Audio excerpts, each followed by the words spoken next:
I will start again. Ago, Ago, Ago. I call for peace and silence 3 times. As we sit and waiting, praying for the just God, the God who never fail, the God who never falter. My dear people, we are in the great shrine of Voodoo Agba, Agba Kitiba, the all-knowing, the all-powerful. We have eyes, but we see not. We have ears, but we hear not.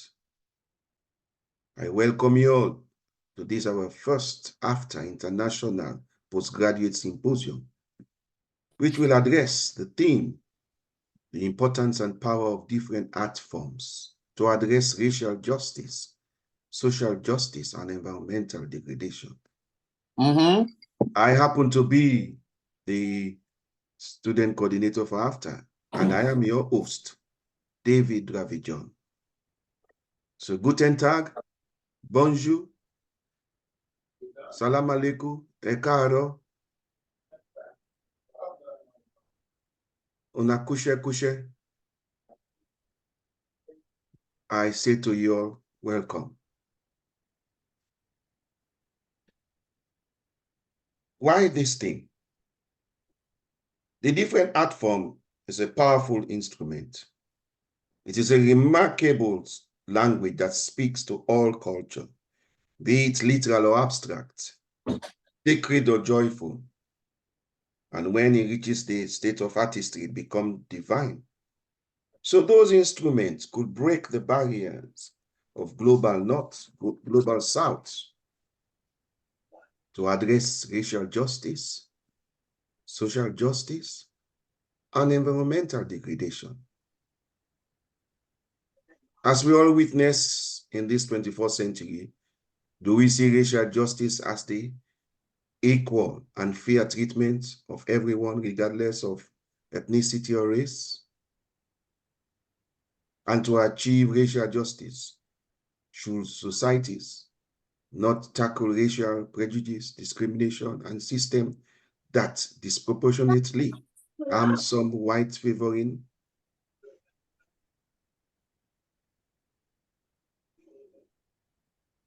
Or other hand, social justice emphasize the institutional conditions that encourage individual self-development and self-discrimination? Is the social, political, and economic institution, laws, and policies that collectively afford such fairness and equity, and is commonly applied to movements that seek fairness, equity, inclusion, self-determination, or other goals for currently or historically oppressed, exploited, or marginalized population? We have seen the effect of environmental degradation, the deterioration, the harm it has caused through exhaustion of natural assets such as water, soil, and air, including ecosystem, habitat intrusion, wildlife extermination, and environmental pollution. All of these will come out from the keynote speaker to challenge our thoughts. Therefore, I want to welcome our president, who will be joining us very soon. So therefore, I will call on our vice president to give the open remarks on behalf of the president, Dr. Shola Adeyemi, who happen to be the president of African Theatre Association and head of Drama, University of East Anglia. So I will call on his deputy, Dr. Perpetual Mfobi Chingu. Over to you. Thank you very much, David. So I speak on behalf of the president of AfTA and will now read his opening remarks. Good evening, friends, and welcome to our first virtual African Theatre Association Student Symposium. I am the current president of the association. This first virtual African Theatre Association Student Symposium is the initiative of our student representative, Mr. Dravie-John, and I start this brief remark by thanking him for his indefatigability in organizing the symposium despite all obstacles. African Theatre Association, or AfTA, is an international non-profit membership organization open to scholars and practitioners of African theatre and performance worldwide. We are committed to advancing education, practice, and research in African theatre and performance through our events such as this symposium, our annual conferences, and publications. I am going to keep these remarks short, but before I hand back to David, a word about those events are important. Annually, we organize international symposia on African theater and performance, with the next one coming up later this year after our annual conference, which is taking place for the first time in a French-speaking African country. Our conference this year will be taking place between the 3rd and the 6th July at the Félix Houphouët-Boigny University, Abidjan in Côte d'Ivoire, on the theme of theaters, cultures, and democracies in Africa. This promises to be an exciting and unique opportunity to network, collaborate, and engage in conversations with fellow scholars and practitioners in advancing knowledge about African theater and beyond the continent. We are still accepting abstracts for paper presentations, workshops, and panels. For details, please see our website. Our journal, African Performance Review, will become a fully online journal this year with the publication of volume 14. The volume will be released at the end of the month. We cannot be more excited about this development. It's the first major change to the journal since it was established in 2006 with Professor Ozita Okagbo as the inaugural editor. We will circulate information about the release on the day. Please be on the lookout for the notice. Finally, we also appoint honorary members to the association yearly. We were not able to induct the 2023 honorary members last year, but we will be hosting a combined award ceremony later this year for 2023 and 2024 honorary members. Once again, I welcome you to this symposium, and I thank the participants, including the keynote speaker, Dr. Perpetual Mfobe-Changong, the Vice President of AfTA, who also kindly accepted to read these remarks. Thank you very much. Shola Adeyemi. Thank you very much, Vice President. And it gives me a great honor to introduce our keynote speaker, Dr. Perpetual Mfobe-Changong. Thank you very much. Dr. Mfobe-Changong is an associate professor of African literatures and culture with focus on performance at the Department of African Studies, AMDOT University in Berlin. From 2012 to 2023, she holds a PhD in African Theater and Drama from the University of Bayreuth, Germany, and thereafter taught in several universities in Germany before joining Humboldt University in 2012. She currently has teaching and research ties with Hochschule für Musik und Kunst in Rostock and the University of Helsinki. Among her numerous publications is Ritual in Cameroon Drama, a semiological interpretation of the plays of Gilbert Ducko, Bole Buluku, and Ansel Newman. That's 2011. She edited Old Age in African Literature and Cultural Context, 2021. Our keynote speaker, the Vice President of African Theatre Association. I welcome you. Thank you very much, David. I'm going to share my screen now.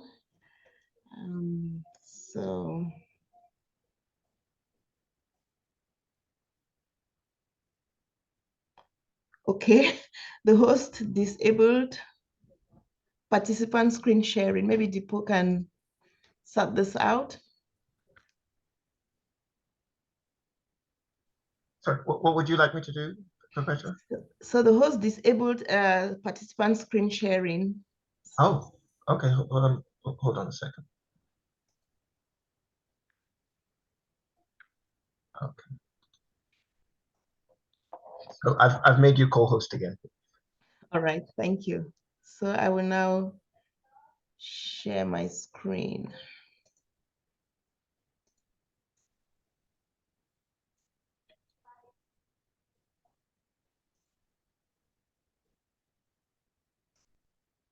Okay, good. So my topic is entrenching notions of elderhood in kinship ties in African theater. Actually, this idea is drawn from the habilitation project that I'm finishing at the moment, and it's taken from one of the chapters in the manuscript. So researching on old age actually enabled me to understand that elderly people or the elders are actually connected to a number of interesting actions in performances and drama text. They are associated with sustainability of culture. They are associated with degradation of the environment. And for the talk today, I would like to look at how old age is actually sort of associated with coloniality and decoloniality, which of course has to do a lot with racial justice. And so before I look at the element of coloniality, I would like to first of all present old age in terms of how it is understood in African context before I engage the two texts that I intend to explore today. And these texts are Kimje Kitele by Ibrahim Hussein and Woza Albert by Percy Tua and other authors. So African kinship relations in most African communities are rooted in blood relations, especially through marriage, but also on extended family ties. So according to Layefa and others, though nuclear families exist, it cannot be considered a family outside the extended family unit. For instance, among the Yoruba of Nigeria, the head of extended family unit known as the Olori Ebi preside over meetings made up of members of the nuclear family unit. The tenacious hold on the extended family unit is based on the belief that members of one's extended family are his kin. Therefore, a man without his kinsmen is without identity. In this light, Africans see themselves as relevant only within the circle of their kinsmen. So this excerpt is taken from a publication in 2022. So according to the preceding authors, kinship ties are biological, but also cultural, and therefore cannot be easily disrupted or broken, especially when it comes to raising children, taking care of elderly members of the communities, but also in the resolution of conflict, as will be seen in this paper. Therefore, kinship ties put community in cohesion and adherence to such ties to ensure a balanced social, cultural, and political order.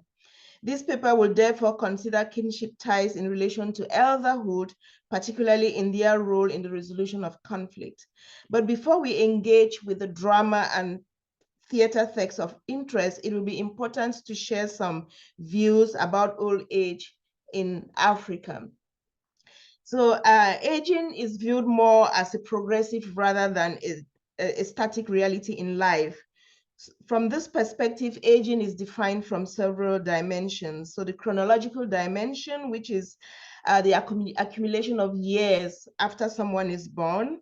And on the other hand, which is viewed from an ACAN, cultural social construct, elderhood is defined more as a stage in life, a stage precisely influenced by biological and physical characteristics. So this is an excerpt from Nana Araba Apt, who says that we must be mindful of the fact that in Africa, chronological age is not the best measure of one's age.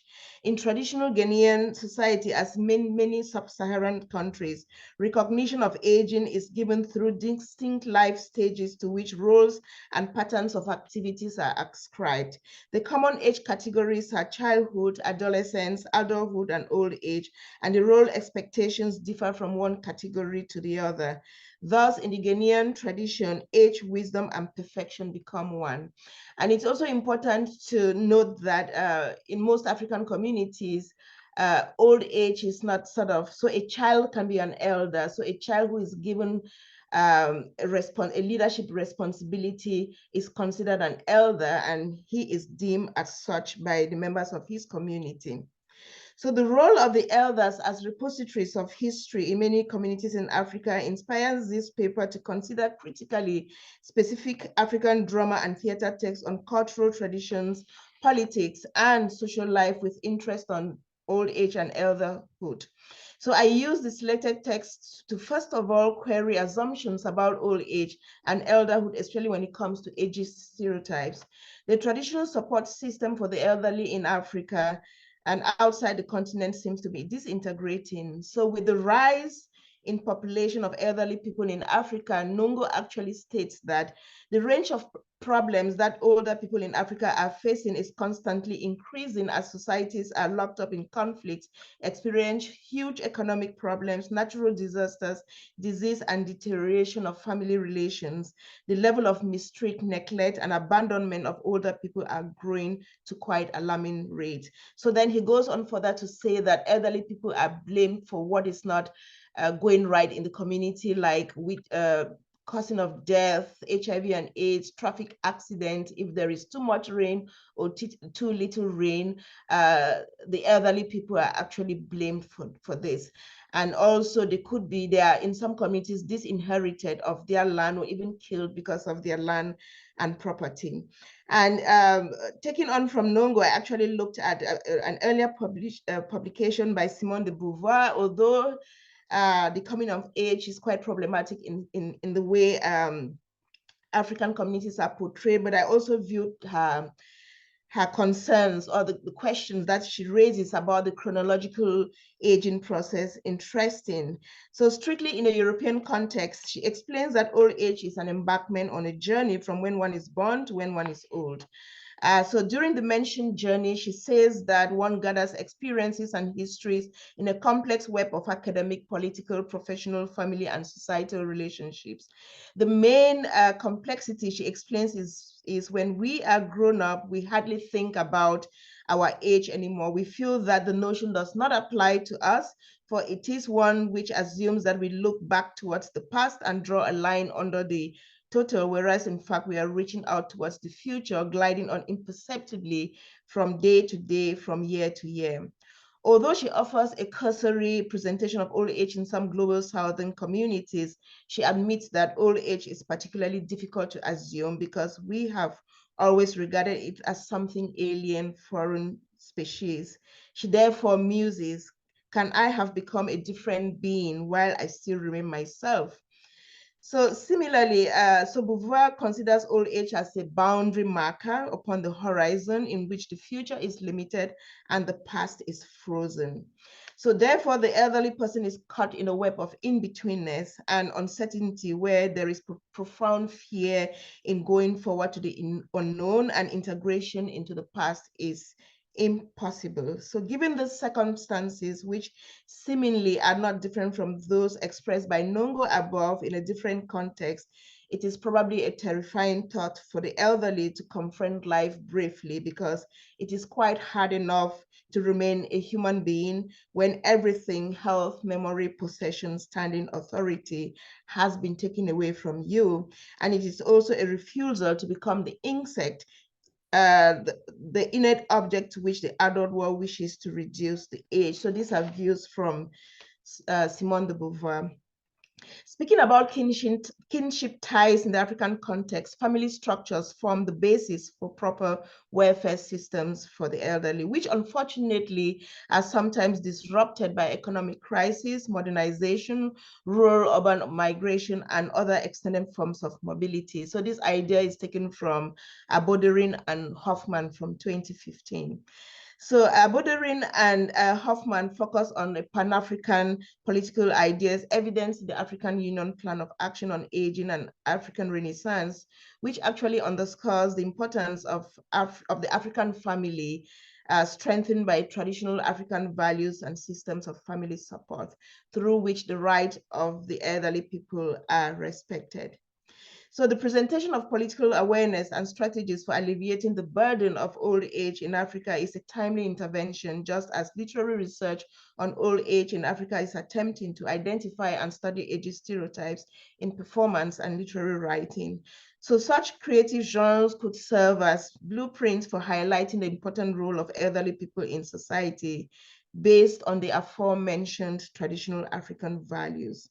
So this paper considers how important anti-colonial and decolonizing projects have accordingly revalorized and reinvented African life across the category of age, but also it can go to include gender, class, and other categories. So through this categorization, specific African cultural spaces are elevated to enable a contribution to the conceptualization of old age and elderhood, which is crucial to our understanding of respect, status, responsibility, politics, and overall identity. While I have mentioned that elderly people are important component of kinship ties, I want to locate them in the context of colonialism and anti-colonialism. The subject of war and political upheaval in this paper allows me to ponder on the role of the elders in the mix. Again, we focus on how war plays out in conquered communities and other spaces where domination and control prevail. Incidentally, the battles discussed in this paper involve those which at the dawn of colonialism, and the dramatist references to such forms of domination convey to us the different responses which the community, especially its elders, initiate and engage to deal with the situation. So besides underscoring the multi-layered and often complex debate that the elders in the text engaged in order to confront the sudden transformation of their societal structures, kinship ties and knowledge enables a close examination of those cultural values that the elders actually vie to preserve and those that are transformed after all. So the question of resistance also becomes important, not only as a post-colonial and decolonization concern, but also as an indication of the strategies of attack that local communities frame during battle to maintain those structures that are being threatened by external incursion. So in the background of domination and subjugation, this paper actually discusses colonial incursion and suggests that decolonization is one of the strategies envisaged to invert the situation of coloniality. So strategies of interrogating colonial behavior, as seen in some of the texts, usually begin with dialogue with the elders, dialogue with the colonial administration with the elders. And when the colonial administrations actually ignore or sort of sideline this dialogue, then the elders will now proceed with the writing of petitions, like you will see in The Patriot by Julius Spencer. And if those petitions are mocked at, then they actually go in engage in an extreme form, which is actually battle, which it is seen in Kinjekitele, but also Woza Albert, but also in The Patriot. So the following section actually chronicle the invaluable role that elders play in the middle of conflict by looking at Kinjekitele, Woza Albert, and just these two texts as mentioned. So when it comes to warfare, we look at how Ibrahim Hussein actually rereads, okay, those are slides from Beauvoir, how Ibrahim Hussein actually reads, the prophecy of Kinjekitile Ngwale. So Kinjekitile actually did exist in Tanzania, and he was a spiritual leader who rose in the Ngarambe region in southeastern Tanzania. So one looks at the prophecy that he sort of sent across or communicated to his people, saying that the consumption of the maji, known as the war medicine, will protect anti-colonial Tanzanian fighters against, the resistance of German colonialism. And Kinjekitile was believed to have been possessed by the spirit of Hungo, which dwelled in a river not far from his home. According to the legend of Kinjekitile, the spirit of Hungo, which is actually a serpent, pulled Kinjekitile to the bottom of the river, and he emerged from the river with the secret water known as the Maji, which the legend tells had the potency to defeat the Germans in the 1905 to 1907 war against German colonialism in Tanzania. So according to Matenge, Kinjekitile actually emerged from the river completely dry and began to prophesy from that point that fighters who apply the sacred water will be protected during their battle against the Germans. So Hussein's play Kinjekitile, which was originally written in Kiswahili and first published in English in 1969, therefore chronicles the Maji Maji War against German colonialism in the early years of the 20th century. So the role of the elderly men, both in the historical account of the war and in Hussein's play, is relevant.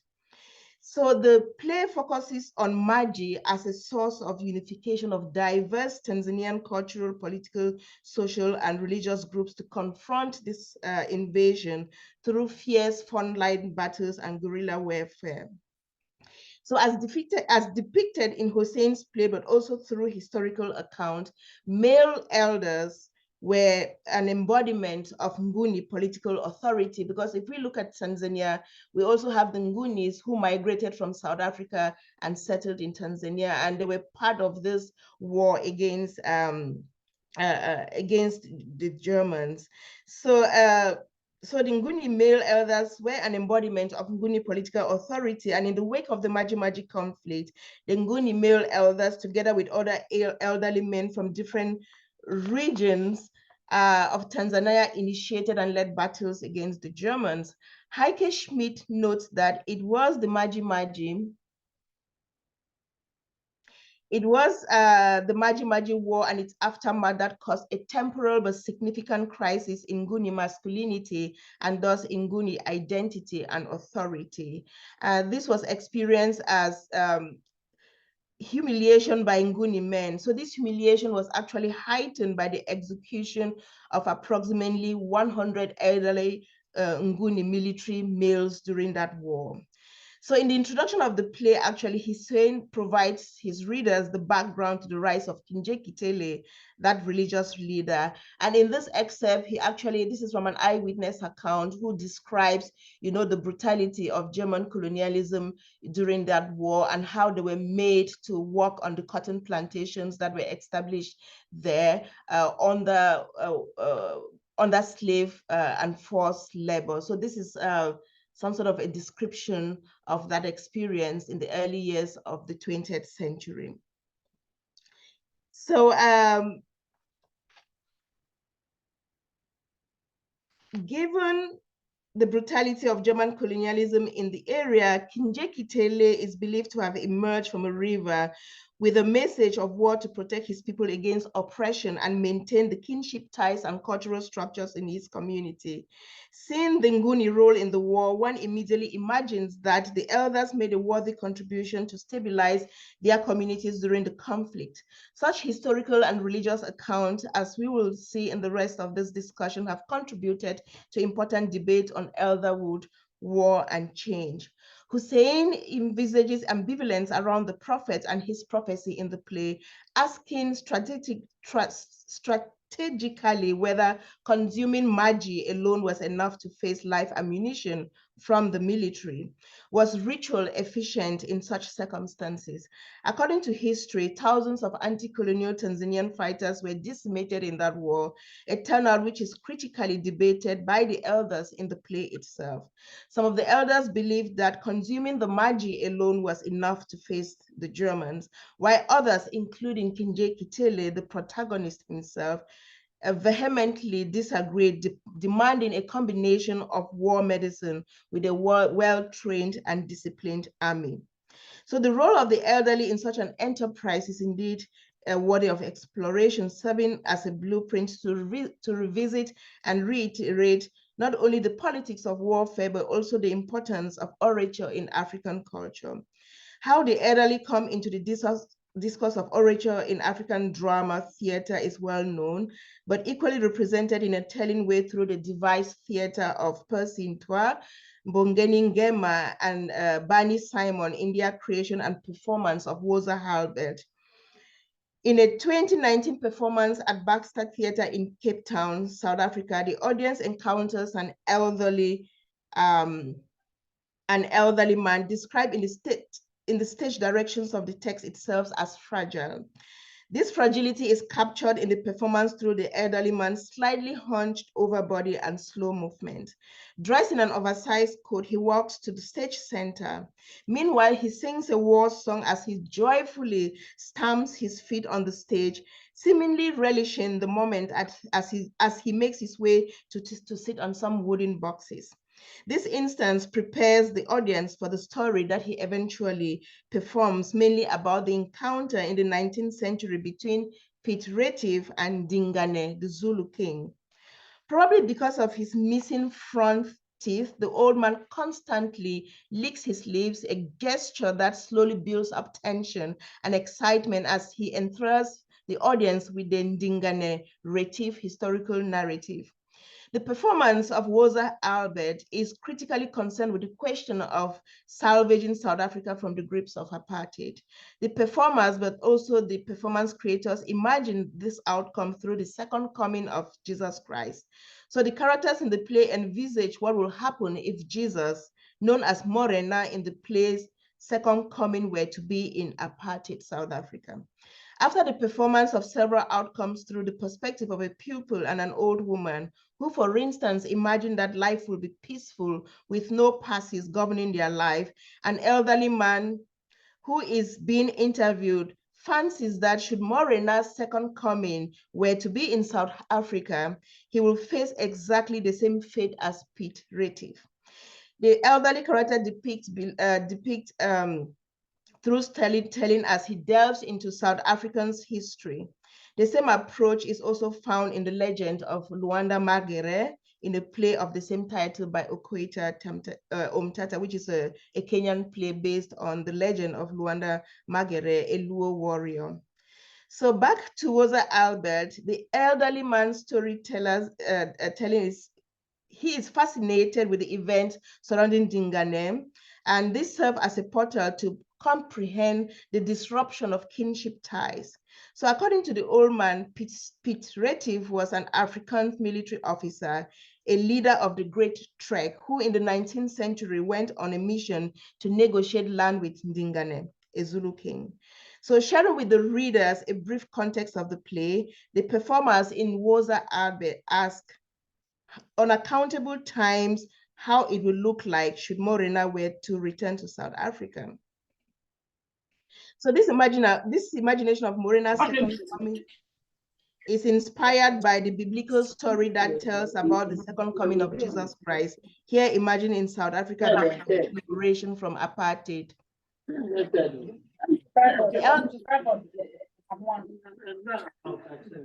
Sorry, please mute yourself. Thank you. Sorry. The elderly man employs Morena as an explicit metaphor to envisage the demise of apartheid when they will walk around freely without being required to carry personal identification numbers. So the stooping elderly man on stage is described in this stage directions for us to see the impact of chronological age on his body. And so he's described as a fragile, toothless old man, and he sings throughout the action. He settles on the boxes and attempts to thread a needle. If we have time, I will show an excerpt of how he tries to thread this needle, which is quite interesting to watch. So the laborious threading of the needle and the determination that accompanies it is significant to the overall question of war, resistance, and the fight for freedom in South Africa. Dingane's request of making Retief and his men to leave their guns outside before entering his kraal entails the former's reconceptualization of the stereotypes generally associated with indigenous people as naive, unsophisticated, and childlike. So according to the old man's historical account, Retief and his men actually leave their guns outside and walk into Dingane's kraal unarmed. At this point, the old man impersonates Ndingane as he performs a king about to outsmart his enemy when he cynically pulls on the two-syllabic, hello, just leave your guns outside and come inside and eat meat and drink beer. Hey, that is what will happen to Morena today. The prime minister will say, just leave your angels outside and come inside and enjoy the fruits of apartheid. And then what will happen to Morena is what happened to Pete Retief when he got inside. Dingane was sitting with all his men in his kraal. When Pete Retief came inside, all the Zulus were singing and dancing. And all the time, Dingane's men were singing and dancing. They were waiting for the signal from their king. And Dingane just stood up. He spit on the ground and he hit his beshu and he shouted. So now he mimes how Pete Retief and his men were actually executed in that entrance into his kraal, which actually resulted, you know, in that battle that sort of it's named the River of Blood fight in South Africa's history. So immersed in an anticipation of what will eventually happen between Dingane and Retief, the elderly man's account sustains the audience attention, particularly as he performs a war song, which at some point is delivered in a raised but striking voice tone. This illustrates his engrossment with the story that he is preoccupied with, but also challenging the feebleness of the aging process. What is interesting about the position of the old man on stage in his performance of this crucial phase in South Africa's history that resulted in many bloody encounters between indigenous people, the Afrikaners, and the British is how he engages leisurely and everyday activity like threading a needle and sewing a button in his coat. He juxtaposes his act with the story of domination and violence. The audience laughs at and seemingly enjoys his failed attempts to thread his needle, but is simultaneously not distracted from the story that connects a Christian narrative of the story of domination that South Africa and other formerly colonized African communities have seemingly fought off. In this somewhat relaxed posture, his engaging attempt not the intricacies of storytelling with entertainment, but also with the history of trauma of the apartheid system in which Woza Albert is rooted. Although frail and toothless, as described in the stage directions of the text, and indeed seen in how Mbongeni's body, because Mbongeni actually performs the role of the elderly man, and also he becomes a character as Mbongeni in the text. How he actually captures old age in the performance, the audience would nevertheless comprehend that old age is not limited to the disintegration of one's body, but exude historical pride of his kinsmen as conveyed in the elderly man's gestures of tense facial expression, widely open eyes, mimed repetitions, and use of exclamations as he delves into the past to reiterate the importance of that encounter between Dingane and Retief. So we conclude that Kinje Kitele and Woza Albert actually convincingly in their performance portray the resilience that, you know, formerly colonized communities actually put up through their elders, to sort of contest some of the intrusions that African communities experienced during colonialism. So through traditional practices, we argue that the elderly people actually employ them, to challenge invasion, but also to underscore the importance of kinship ties, and when applied, become important strategies of community cohesion. So if we have about 5 minutes, I could just play the script for us to see that encounter between the performance of that encounter by Bongeni as an actor. So I'll click on that. Yes, you still have 5 minutes. Go on. Okay.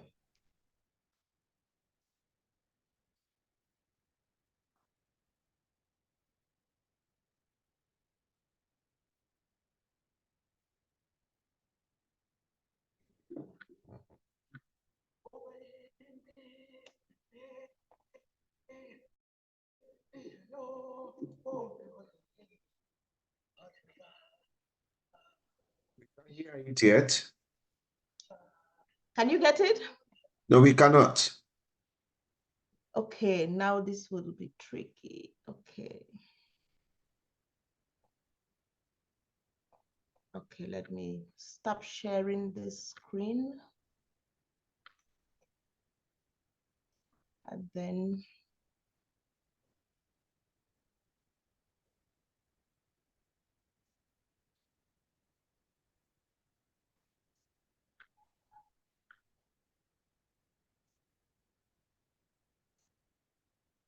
can you see this? Yeah. That's good. Increase the volume. Or is Deepo able to increase the volume?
Morena, here in South Africa.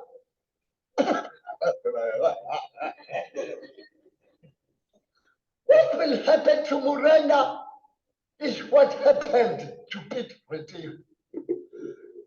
Do you know Pete Retief?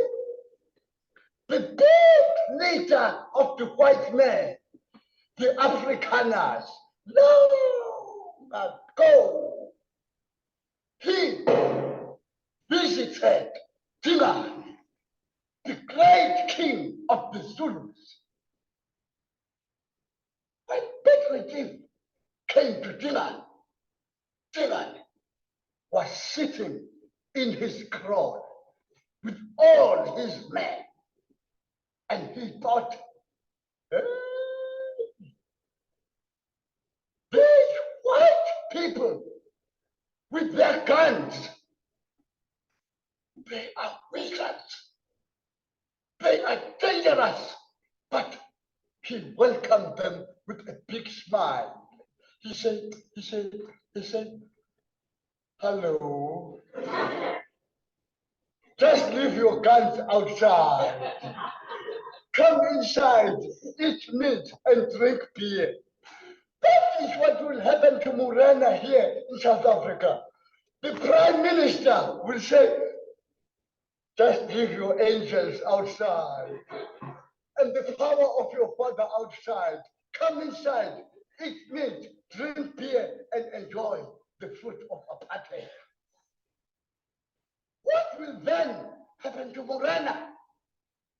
It's what happened to Piet Retief when he got inside. Dylan and his men were singing and dancing inside the crowd. Why Dylan's men were singing and dancing? They were waiting for a signal from their king. Dylan just stood up. He spit on the ground. And then he hit his bishop. And then he shouted,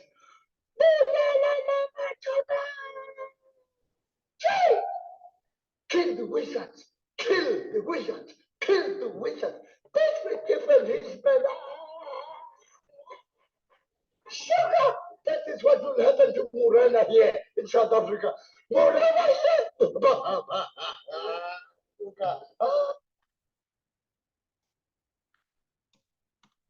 So thank you very much. I've come to the end of my talk. Thank you. Wow. Thank you very much. Thank you very much. Thank you very much, Dr. Perpetual. Ladies and gentlemen, I think you have been provoked. Your thoughts have been expanded. Your thoughts have been provoked. She looked at this topic in a different angle, taking a different angle. The old age and the old age and the elderly, as she call it, elderlyhood. The way they have portrayed, the way they have addressed the issue of social, racial, and environmental degradation. She made mention, becoming of age, is it a way you think of embarking on?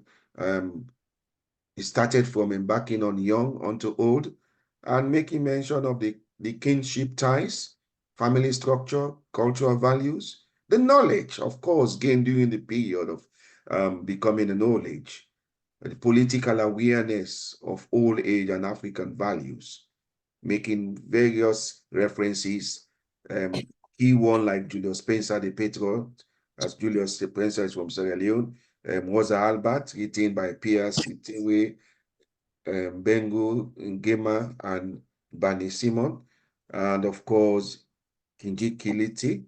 So I want now to open up a short 5 to 10 minutes Q&A, question and answer discussion on the Dr. Perpetual presentation. So I want to welcome question, discussion. You can put your hand up, use the reaction to raise your hand up, please. And then you can unmute, when I call on you, unmute yourself. So the discussion is open, Q&A.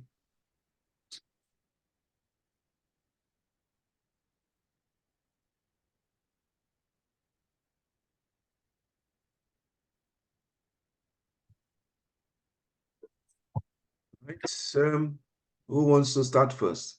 Are you still digesting a presentation? Has it provoked you beyond expectation?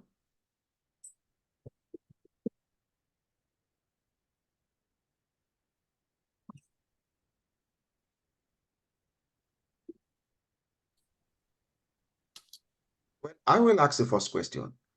Dr. Perpetual, how will you relate such attitude of our the old age or elderlyhood? How do you see the deterioration connect their approach in deterring their different approach in the deterioration of our culture, of our racial social aspect? Yeah, thank you so much, David. Of course, the older generation will always complain. On many levels, they will always say the young people do not respect traditions. So there is always this topic of generation conflict. So it's based on them arguing that the younger generation do not want to go back to the rural communities. They want to stay in the cities and embrace Western modernity. And as a result of that, they don't want to go back to the villages or to the rural areas and engage in some of those traditions that they grew up learning.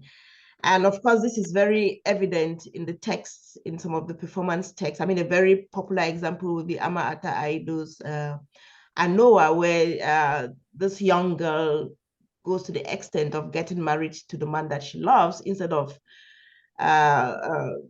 wanting to accept what the husband that the family has selected for her. So I think the older generation are not very pleased with the changes. I mean, transformation is something that we cannot avoid in all communities, but how does transformation occur without us losing those values? It's an important question. Which of course is lived when there is migration. Of course, colonialism did its own part, but when people start moving, from the rural area to the urban centers, again, through the transatlantic route, a lot of things are actually lost. So I don't think the elders are very pleased with that, because yeah, it's also very legitimate, their worries, because those cultural values do not have to die away. Those very progressive cultural values do not have to die away. There should be a way of preserving them. And I think they are not very satisfied with the with the changes that are happening. Yeah, one example is just storytelling. I don't know how many people sit by the fireside nowadays to tell those stories, because of other very urgent post-independent necessities that people want to deal with instead. So yeah, I hope I was able to respond to your question. Right. Yao's hand is up. Can you unmute yourself, please? And yes. Thank you very much, and thank you, Doc, for the beautiful and informative presentation. I'm very glad, but before I ask my question, I want some clarification with regards to Anwa and marriage.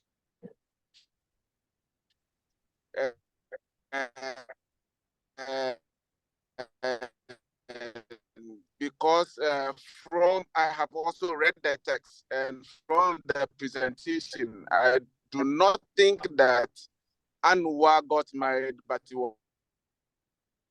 was just cohabitation. So I will need doctor to clarify with regards to the context of marriage, or what she meant by what she doctor with regards to the performance. How or what is the role, or what role did lighting play in the performance? Thank you very much. What role did who play? Your line was a bit broken. What role did? Did you say annual? Sorry, what role did lighting play in the performance? I'm afraid I didn't get Your line is breaking up. Would you mind to write your question on the chat, please? Because the line was breaking up. It's a little bit, I know the signal. Would you mind to write your question on the chat? So, okay, while he's writing that second part of the question, I will respond to the question of Anoa. Yes, I agree that it was cohabitation, which makes the topic of generation conflict in Anoa very interesting too, because the family, the parents actually wanted that she gets married to someone of their choice. The mother talks of a study, more acceptable man of their choice, but Anoa decides to go with Kofi Ako to the coast. And it's cohabitation, whatever, but they were living together. And if you remember that towards the end of that text, there is this big question that Anoa poses to the husband, well, the partner or the husband, if you like, asking why they cannot have children. So if it is cohabitation, then the family is not happy with that decision. And if it is marriage, the family is also not happy with the fact that she goes away with a man that they do not approve of. So either way, the question of generational conflict still comes up, because Anoa, like Old Man says in that text, is a child of her generation. I mean, she's a child of her generation, so to speak. So she dances to her own tune and not to what tradition or culture actually prescribes for her. So it still boils down to the question of the elders being dissatisfied with the attitude of the younger generation when it comes to certain practices that they expect them to react to in the way that tradition actually demands or prescribes. And the second part of the question, I don't know if you have been able to put it on the chat. I will see. No, it's not on the chat. So unfortunately, I couldn't get the second part of the question because your line was breaking, Yahoo. Yeah. Meanwhile, whilst we move ahead, you can write it and later that could be responded to. Are there any more questions? Any answer? So are we all satisfied with the presentation as our keynote speaker?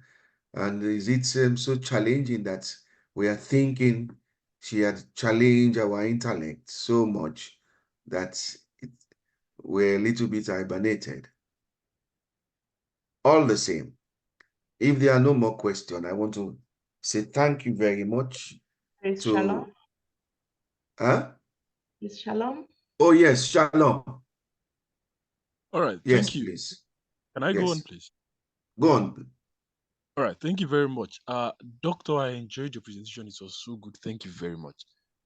With regards to the conversation that emanated from the previous speaker's question, that is this intergenerational conflicts, the case study of Anoa, I'm thinking beyond it, because in Nigeria, yeah, we had during the 2020 NSAS protests, there was this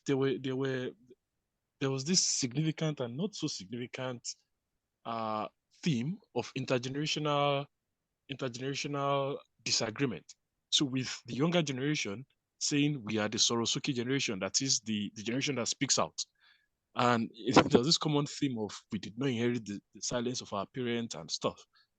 So my question is, how do you think theater can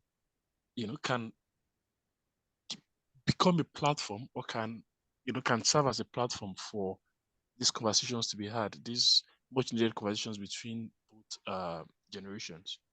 Thank you very much. That's my question. Yes. I don't know if the question of generation conflict will ever be resolved, because in our generation now, we are also looking at our children as not doing the right thing. So it's something that goes on from one generation to the next. And I think that the question of generational conflict will never be resolved, because in our generation now, we are also looking at our children as not doing the right thing. So it's something that goes on from one generation to the next. And I think that the question of generational conflict will never be resolved, because in our generation now, we are also looking at our children as not doing the right thing. So it's something that goes on from one generation to the next. to another. And the only thing playwrights can do is to present the different contexts in their cultural productions. So the only thing they can do is where it is problematic, where there needs to be negotiation, they can actually sort of present that in their writing and perform this. So if the society is changing, because we cannot avoid transformation, the society is changing, but how do we negotiate these changes with what is new and what has existed, right? And we all know that culture is not a fix, it's dynamic. So, but then how do we enable these different cultural practices that we want to preserve to live on in spite of the changes that are coming on? It has been part of writing. It's part, I just quoted at nowhere, there is the famous Gilum Oyonombia's Three Suitors, One Husband, which was written in the 70s.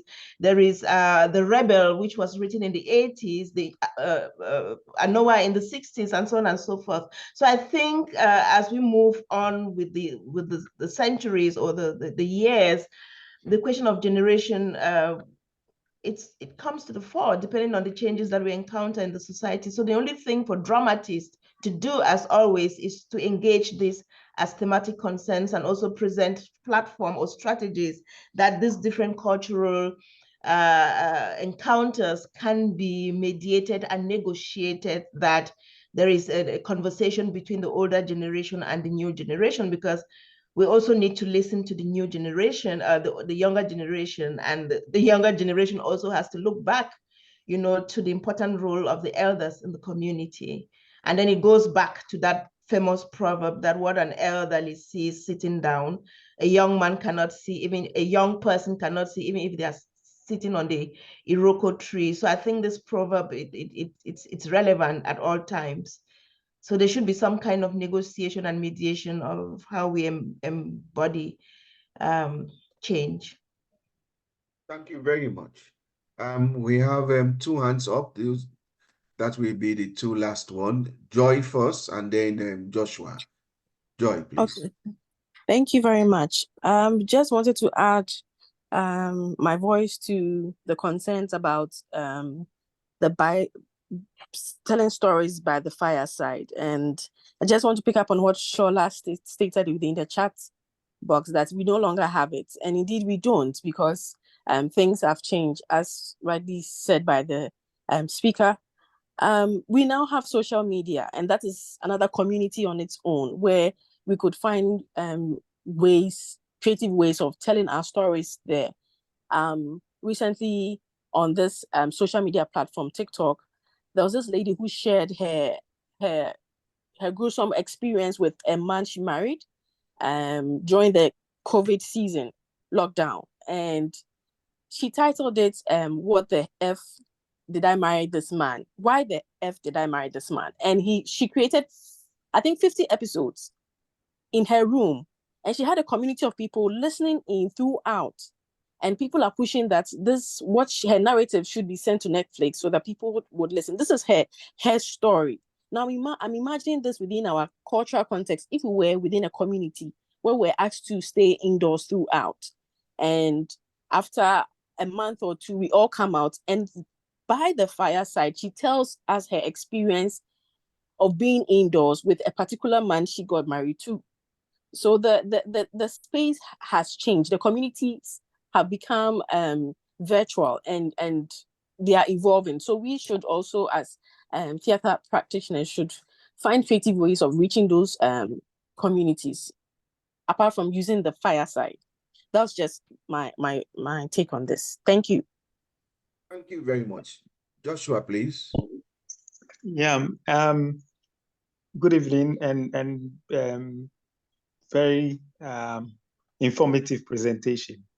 I don't know how my question is related, but I want to find out about intergenerations. So, for example, are we talking about age? How many years are we looking at a particular generation from the other? Because my mother and I have a niece.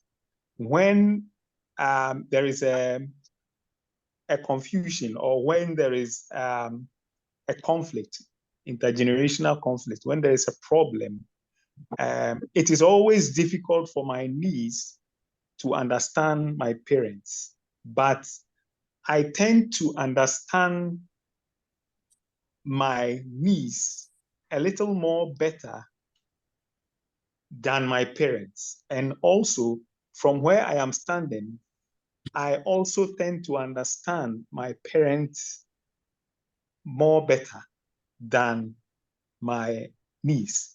So I realize that generations that are too far apart, for example, when you look at my niece and my parents, for example, I am in the middle and my parents belongs to a different generation. My niece also belongs to a different generation, and I also belong to a different generation. So generations that are too far apart tend to have extreme conflicts that are so difficult to, understand each other. Doc, what do you have to say about this? I Thank think you. you gave the response to your question. So you stand as a good mediator of your parents' generation and your niece's generation, and you made it clear that you understand your niece a little better than she does understand your parent, and you understand your parent a little better than your niece actually does understand them. So it shows that there is some difference that you struggle with. But I think you, in your middle generation, stand as a good mediator, since you understand a bit of, both sides. You stand as a mediator to the extreme conflict that will exist between you and your parent and your niece. So probably you can be able to negotiate, the differences, and see where you come together. You come on a common ground as a family. But the views will always be different. You're growing in almost the same generation with your niece, the Android age, TikTok age. There could be some things that you have in common. Yeah, so and I think that's all I can say. And from there was a previous speaker who spoke about the silence of our parents. That is debatable. I don't think our parents were really as silent as we think they were, because they were, even the women whom we think are the beast of burden on the continent, they are not actually. They can be very vocal when it comes to certain things, and when they speak up, nobody can say anything. So we cannot say that our parents and their generation were silent as opposed to the younger generation today. So we need to think about that as well. Thank you very much. All right. Thank you very much once again, Dr. Perpetual. We are grateful for your presentation, and we hope that a lot of other people who could not be here could listen to this recording, because it's on Facebook as we speak, and of course on the YouTube recorded. Thank you. Right. We're going next to our on the program, which is lighthearted performance. That's the approach for this. We say using different art form to address these issues. So, and using different art form, because it's a remarkable language that speaks to all culture, be it literal or abstract, sacred or joyful, you can translate any message to different people.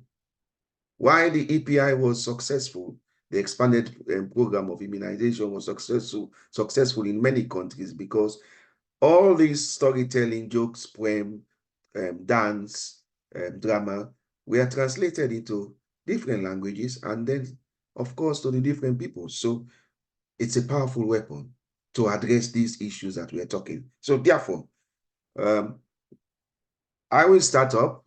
I know Mujusola also will also do a poem, and I will start up. I do write a lot of poem and songs and stories. So I will start up with one of my dramatic poem, which I'm going to sing also. Right, it's called O Africa. Oh, Africa, stand up and fight. Africa, what is independent? Oh, African, continue the struggle for the liberation of our continent. IMF conditionalities. What does it mean to the common man? Even you, the elite. Tell me, Mr. Businessman. Oh, Africans, stand up and fight. Africans, what is independent? Oh, Africans, continue the struggle for the liberation of our continent. Redundancy now is on the increase. Many homes have broken, drug abuse, take charge. Education now is a privilege. Prostitution is the order of the day. Oh, Africans, stand up and fight. Africans, what is independent? Oh, Africans, continue the struggle for the liberation of our continent. Right, my ladies and gentlemen, I will stop here because I'm looking at the time, and I will call on Musuji to present a poem.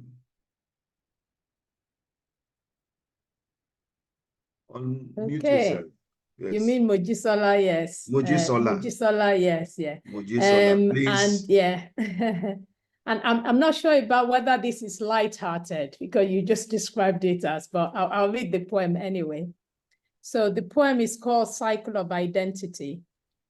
Cycle Oshun, Goddess Yellow, spirited like the Skywalker of the endless wind that reigns on the parade of the soulless. He who sells his brothers waits by the gold terrain, hoping for the best. We are all to blame. Our ancestors standing, watching itself being devoured. Why am I here, you say? Go back to my country. Where is that? Learn your history. The thieves by night who rob our spirit and identity, color the waters, adversary drench us in shame. Our skin not good enough, our hair not good enough. We be one international commodity, moving all over the world like a soulless machine. Awake, see, open, comprehend. The past really in the past. Know your past. The shelf of justice decide this hustle is real, but don't let them destroy, deceive, partake. See, thrive. The secret is sealed. And that's it. Indeed, the secret is sealed. Thank you, Mojisola. Thank you very much. Storytelling is not dying. We have to bring it back. It's very important in our community because that's the way we are going. When we are growing up, when we sit around the fire, people will tell the story, the role of the griot, the traditional historian, pass on the story. So this story is called Kango the blind man. Once upon a time, there was this man called Kango. Kango was a blind man. And you know in Africa how blind people are treated, up and down in the street, begging their bread, being shot at, being kicked at. And of course, Kango became so restless. To get a meal a day was very, very difficult. So one day, Kango was sleeping, and these mysterious power, spirits, came to him through a dream and tell him, Kango, you will become a very powerful man, but you need to do this. For you can become a farmer, and then whenever people come to you, ask you to go and dig plow their farm, you must ask them to go and remove all the stump. And when they remove all the stump, of course, you have to make sure early in the morning, you have to, before the sun rises, you have to start digging. And if it is the whole of United Kingdom, before the sun rise, you have to start. And before the sun comes down, you will finish digging. But when you start to dig, you have to sing. And this is the song. If you're able to respond, it's Buwa, Buwa, ye. And the response is Mayenge, Yenge, Buwa, ye. Buwa, Buwa, ye. Ayenge, Yenge, Buwa, ye. Bikango, Mama, Buwa, ye. Ayenge, Yenge, Buwa, ye. That song empower can go. Give him the power and energy. So within an hour, say a whole place of Abeokuta, right, can go start in the morning with that song. Bua, bua, ma yenge, yenge, bua. As he is singing, he's plowing. Once they have come to him, they have asked him to do this. But before he start the job, he will ask them to go and remove all the stumps because he's a blind man. Secondly, he will ask them for a bushel of rice, a gallon of palm oil, and of course, a chicken. So Kango, this great man, started doing this work. Eventually, he became famous. Everywhere people are coming to him. He has to, Kango, the blind man, have to request for somebody to be his assistant or his admin. And now he will charge more. And he became so famous all around. And this great man, Kango the blind man, became a very, very famous, powerful, and rich man. The moral behind this story is never look down on anybody. So he ends the song. Bua, bua, ye, ayenge, yenge, bua, ye. Bua, bua, ye, ayenge, yenge, bua, ye. Mi kango mama bua, ye, ayenge, yenge, bua, ye. And in Africa, we will say, story go, story come, a left pauna. Thank you very much. Thank you. Right, so with that short lighthearted, I want to call on our first presenter, right? This person, Anna Catherine Volta-Vert.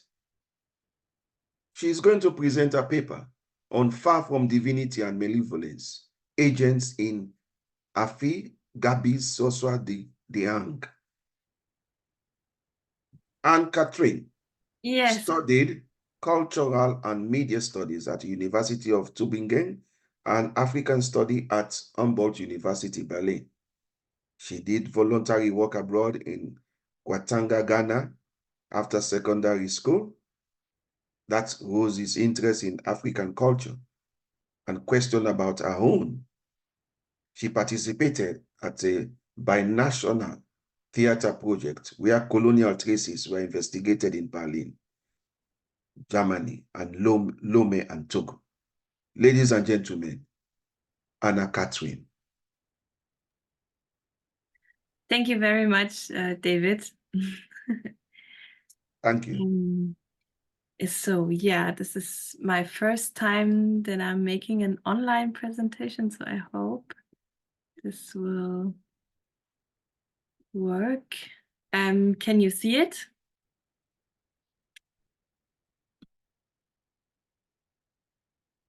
Yes, we can. Okay. All right. I'm very happy to present you my study today. My name is Anne-Catherine Fortelafeit, as David has already mentioned. And the name is Far from Divinity and Malevolence, Agency in Afik Begbi's Life and Drama Sur Dange. And the outline is as following. First, I want to present you some main facts about the study, then the theories I have used, then the results regarding the agency of Afik Begbi, and then the results regarding the agency in Sur Dange.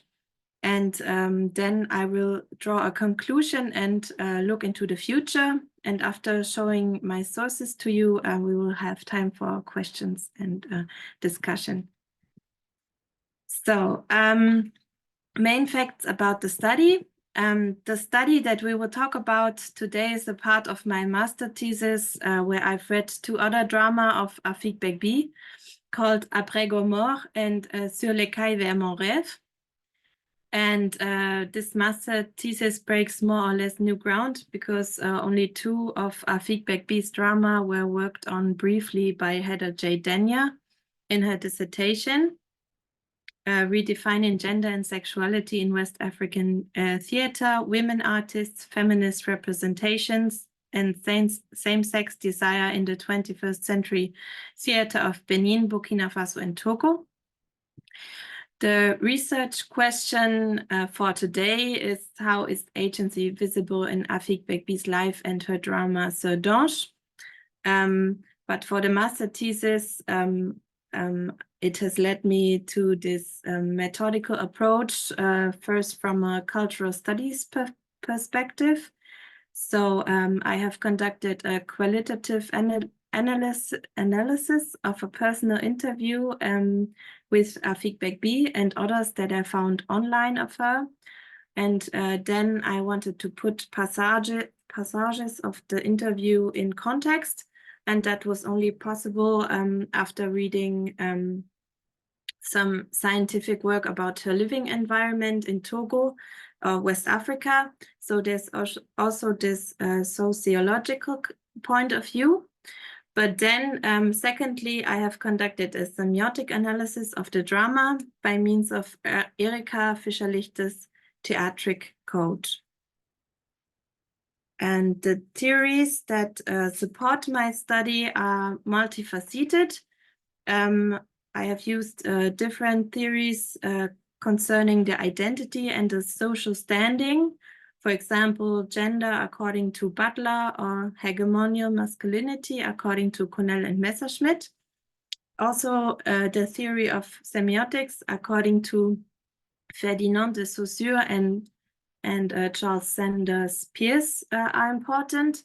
But the core of my work is the theory of agency according to Heiko Hoffmann. And this theory has the foundation on the work of Harrison White, who's a sociologist, and he worked on identity and control. And White says that agency is an achievement of identities to reproduce social structure and also to mold it creatively. So more or less to have impact on the environment. Heiko Hoffmann differentiates 4 cases of agency. The first is if an identity acts according to its social position, or not to do it and to exercise so-called fresh action. It will probably not be accepted by others, but it creates new scope. The second case is if an identity has control in an atom, and an atom is a collection of social ties and a culture. And here the identity has control to regularly exercise fresh action, which is called fresh control. And through changing the atoms, which is called switching, more control can be exercised. The fourth case is a little bit special because their agency is therein to create a biography in which the identity is portrayed as powerful and successful. Now I want to present to you the results regarding the agency of Afik Bekbi. First, who is she? Afi Marie-Josée Wemtomenyui, I'm sorry if I don't spell it out correctly. Bekbi is also known as Marie-Jo. She is 38 years old and mother of a daughter that will later on be important. And she is a Togolese dramatist, but she's also on stage, slams, writes poems, short stories, and screenplays. And she is a powerful agent because she exercises fresh action to determine her own career path against the will of her family and society. So she started to study law, but then decided to quit because she didn't feel at the right place. And in her personal life, things happened that shocked her. Through the UNESCO Theatre Club at the University of Lomé, she found joy again, also in being a woman. Then she decided to make an apprenticeship as a director, which she successfully completed. And now to evaluate this fresh action, we need to know more about her living environment. And in a personal interview, she told me that Dans notre culture, on ne nous inculque pas le fait que la femme peut être complètement indépendante et décider de faire ceci ou cela parce qu'elle en a envie. On voudrait que la femme écoute et fasse comme on lui demande de faire. Et ce qu'on lui demande habituellement, qu'elle soit une bonne épouse, une bonne mère, une bonne consolatrice, qu'elle soit celle qui porte le monde. I sum it up. In our culture, we are not taught that a woman can be independent and do what she wants to do. She is asked to listen and to do what is wanted of her. And what is asked of her is to be a good wife, a good mother, a good comforter, that she is the one who carries the world. So we see that she is actively resisting this restricted notion of her gender. And maybe because of this notion, we see what is now happening in Togo, that she is one of the very few female dramatists in Togo. And according to my research, the only female dramatist whose drama has been published. And there, in Togo, Dubila and Kojo Atsun say that women are enormously underrepresented in different occupational areas of theater. They say also that the theater scene in Togo is hierarchical and women are more or less seen as visitors until they have children. Because it is hard to bear the multiple pressures of taking care of the child and household, and plus the demanding work at the theater, and in the prevailing role of women in Togo is that it's their duty to take care of the children and the household. Interestingly, we have divergent opinions here because Afi Bekbi told me that she is very supported because she is a woman by her colleagues in theater. But I think these both opinions can coexist. It is also interesting to note that she cooperates with institutions that enable her work because she could not get money from the state of Togo to perform her drama Sœur d'Ange, for example. So the Institut Français Togo enables her work, and the Landsman Publishing House, where she has gotten the prize Inédit d'Afrique et Outre-mer in 2018. And the French language extends her audience and gives her a widely and international recognizable public voice. The issues she raises cannot easily be dismissed. If we look at the different cases of agency by Heiko Hoffmann, we see that the second case, the fresh control, is initially difficult because her family does not accept her career path. At first, she says now it's better, and even her mother is supporting her a little, but still they would wish another career path for her. But we still see that in the society, she says that it's not very well seen that she's a female artist.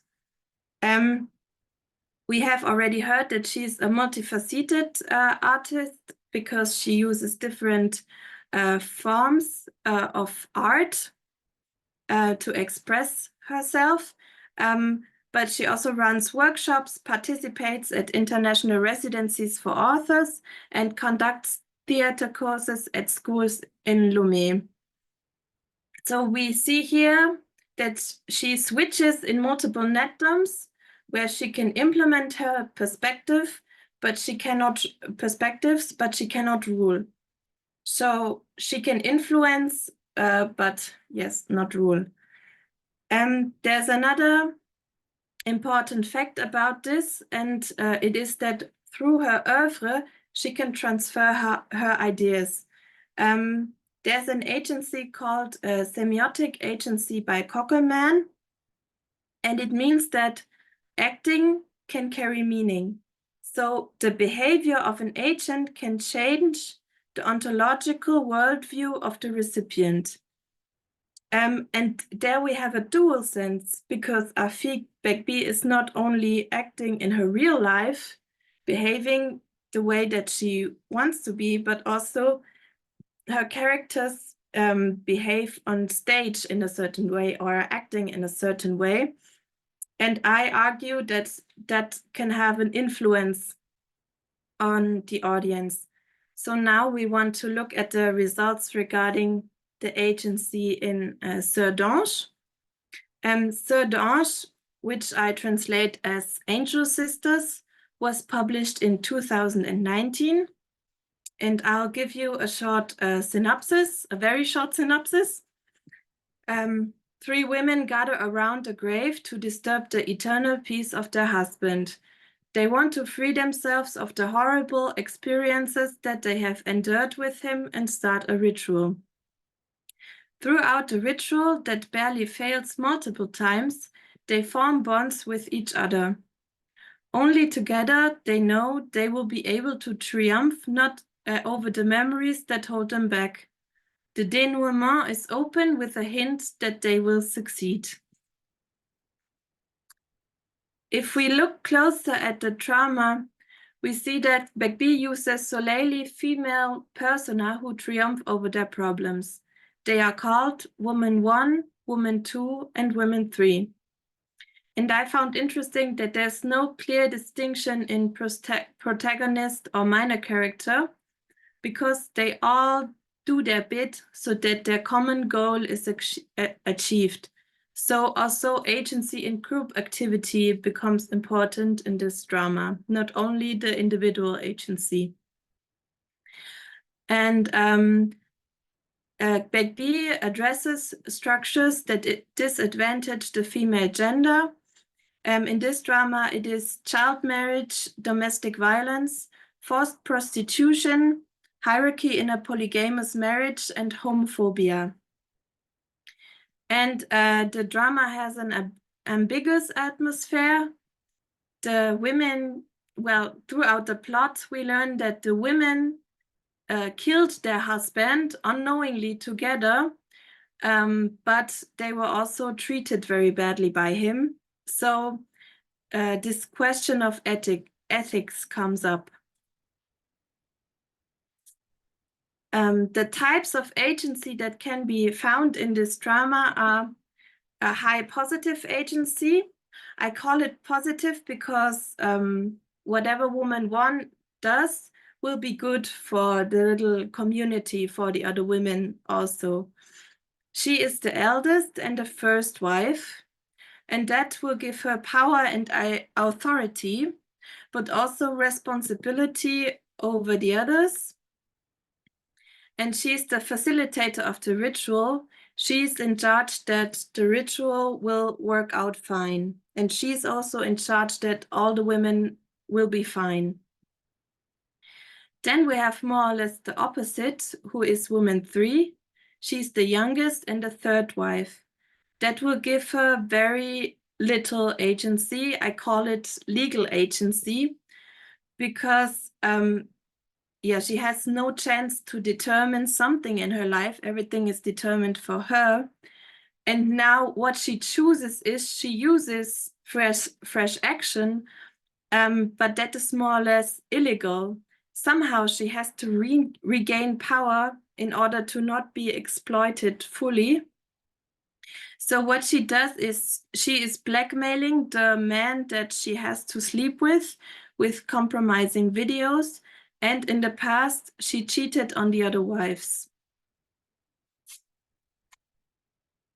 Then we have Woman 2, who has the ideas for a more equal and peaceful world. But she alone fails to change structures in the netdom. So her fresh action cannot help her to gain control.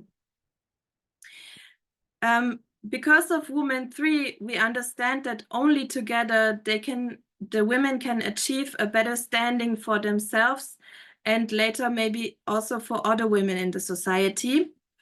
And for woman 2, who wants to live out her romantic feelings for and with woman 1, the acceptance of homosexual partnerships is crucially connected with it. Then we have the antagonist, who is more or less the ghost of the husband. And in the past, he had a lot of power over the women, and he was supported by an unviolable patriarchal sphere. So the society that allowed, for example, child marriage, or they didn't do anything against the domestic violence, or the families also who celebrated it more or less.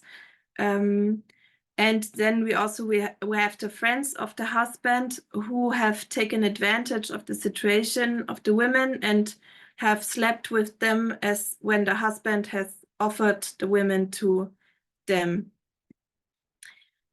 Then we have objects with no agency. Those are the objects that personify him in the drama. For example, the grave and the puppet. And they are exposed to the verbal and physical attacks of the women. We have already seen here that the agency of the characters is always interwoven with intersectional traits like next to gender, the age, the hierarchy in a polygamous marriage, the sexuality and family position in this drama. And now, how was the agency visible? Through verbal and linguistic signs. And here I go by Baumbach and Nüning, who say that it is largely through language that meaning in drama is communicated, and through kinetic signs like facial expressions, the gesture, or the proxemics. And I have a little example here for you. Woman 1 starts the ritual by placing candles on the grave and says, "Le briquet," the lighter, whereupon both other women start to look for it. So we see here already, this is a scene at the beginning of the drama. And in this little scene, we see already that woman 1 is the facilitator of the ritual. We see it by the proxemics. She walks there. She places the candles on the grave, and through saying the lighter, only the lighter, the other women follow her instruction, and they start to look for it. So we see already that she has a lot of authority. But then also we have to look at a broader picture. I called it the macro level of the drama to get, yes, the broader picture of the agency. So are there recurrent signs? What are the actions that the characters undertake? That will give us a bigger picture of the agency that the character has. My conclusion is that the artist has the potential to spread her ideas of power for women and her conception of a just and more equal world through her drama. And the artist herself shows agency therein to create her life. However, in certain netdoms, she can only influence, not control. While I was finishing my master thesis, the drama Sœurs d'Ange premiered in Togo. So now it could be interesting to find out which influence will it have on the audience in form of a quantitative study.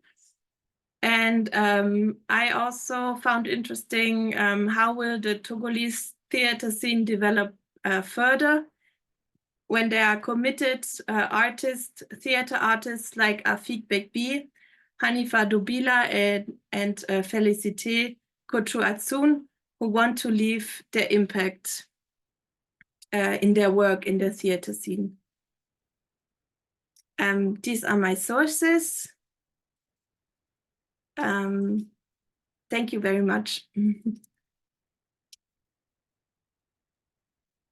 Wow. Wow. Wow.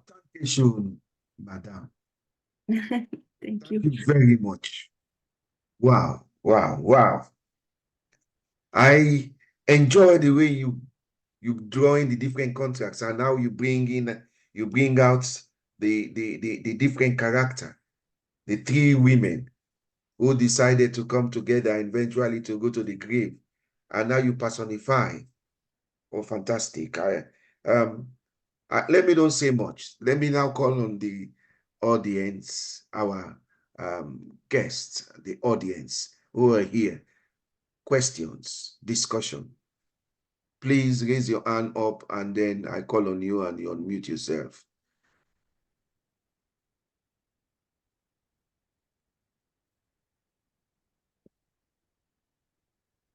Anyone want to start? Yes, Dr. Perpetual. So thank you so much, Anne-Catherine. I know your work very well, so it's really nice to listen to it again and how you've summarized it in a very interesting manner. Of course, Afi Begby is not a known author, so it's interesting that you could find her work and research on it from a gender perspective, but also bringing a Francophone perspective to AfTA, really. But I have a little question, which is this: you mentioned the grave and the object as no agency, which is interesting because we know that semiotic objects do speak in their own way. But if you do not give them agency, could you probably just explain for me to understand it out of curiosity to know more? Yeah. So what really caught my eye in the drama is that the grave and the puppet, they are so mistreated because of all the anger that is in the women, of all the also the sadness. And so what really caught my eye was that the objects are just there, and even though there's the ghost of the husband imagined in the objects, they have to take everything that the women do to them. So that was why I clearly gave them no no agency, because they just suffer from everything. Yeah. Thank you. It's okay. Wow. You've given me deep thoughts. Right. Any more questions? Or want to throw more light on what Katrina have said? Yes, Joshua. Unmute yourself, please. Yeah. Thank you very much. Very informative presentation. I want to find out what were some of the challenges that you encountered. Looking at you, I think you are French, right? A different culture coming into Benin.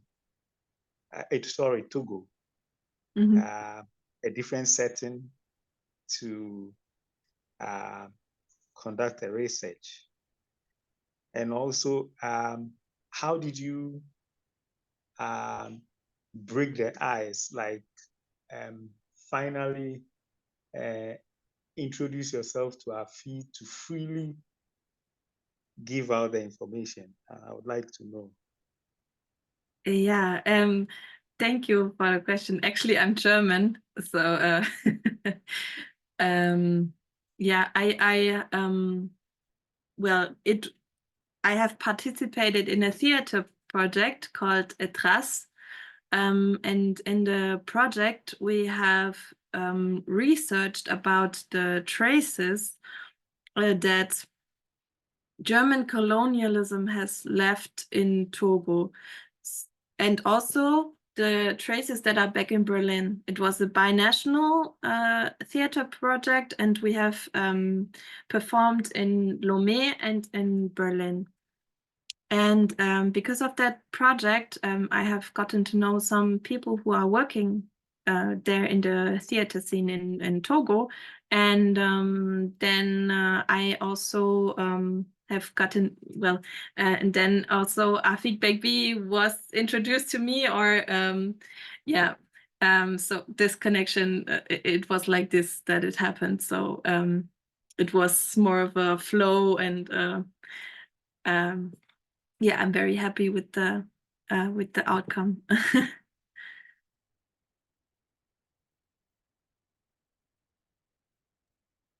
Are you satisfied with that, Joshua? Yes, please. Okay. Any more question? I could entertain one or two more before I bring in our last presenter. Now, if I may ask, Katrina, what are your observations during your research in this African situation that you decided to research your work? You said the women, it's just like we say in school, you're here to be seen, not to be heard. With all powers, with everything that they have, Afik Babi still cannot be heard clearly. Does not, the women are suppressed. How do you see such contrasts with the German situation, and how what was your thoughts about that? How the, well, when I so this, of course, also when I had this personal interview with Begbi, it was very interesting because she told me, yeah, it's drama. It's everything is a little bit more dramatic. We want to touch the people. We want to really move their emotions. So I think what she portrays in her drama is very dramatic, clearly, but then she also says that what I write is what I've heard that other people have lived, or what I have lived or I have seen. So I think she also, she works on this. She wants to address issues clearly, and she also in her other drama, she has ideas of a utopia, of a better world, not only for women but also for the whole societies, or the whole world, or the whole society. And I think in every society there is well, I know for the German, there are problems with hierarchies and patriarchal hierarchies, and also in Germany we have problems with domestic violence, or forced prostitutions, or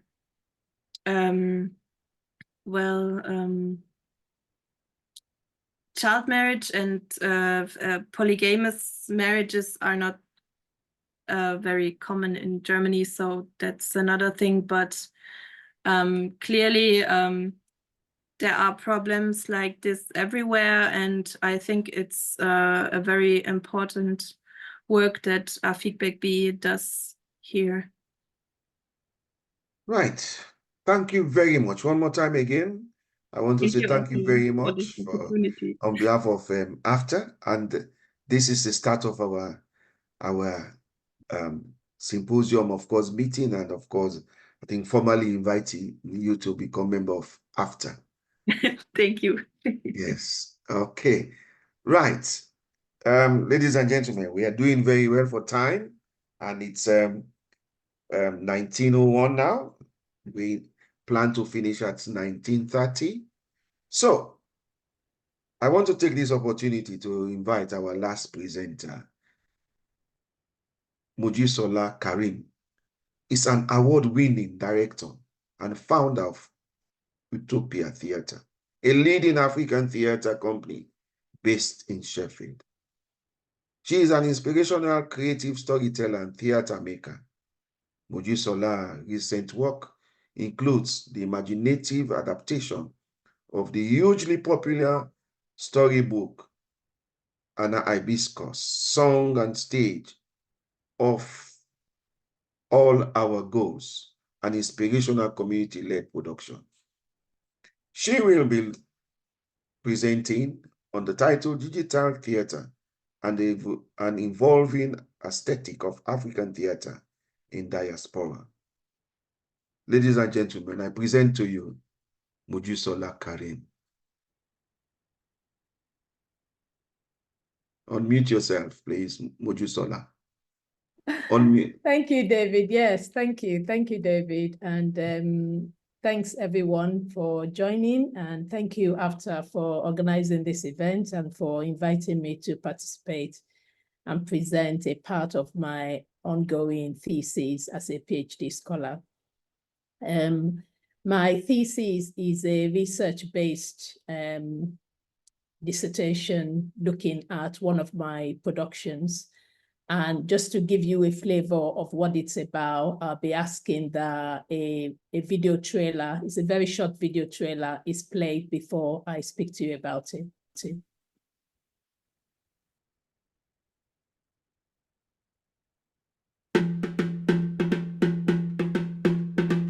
You are your father's pride and joy. Your destiny shall not walk out the door.